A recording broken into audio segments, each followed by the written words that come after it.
हे पहा, कृष्णा आंधळेच्या बाबतीमध्ये मी पहिल्यापासून या ठिकाणी सांगतोय की तो संभाजीनगरला पोलिसाची तयारी करायला होता आणि त्याच्यानंतर त्यांनी गुन्हेगारीकडे वळला।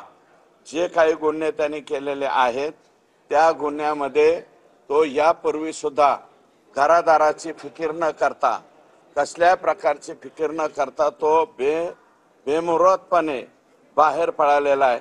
परंतु माझी सुद्धा स्वतःची इच्छा आहे की तो लवकरात लवकर त्या ठिकाणी सापडला पाहिजे, कारण तो तेवढाच एक कोकरू बाळ याच्यामध्ये शिल्लक आहे। आतापर्यंत 9 आरोपी हे 302 मध्ये त्या ठिकाणी गेलेले आहेत।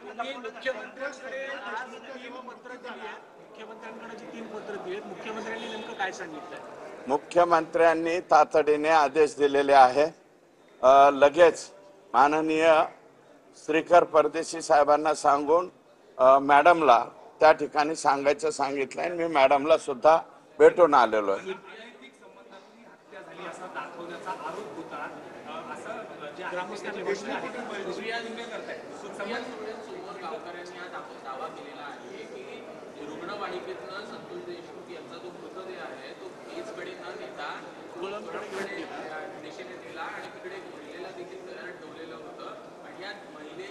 नाही,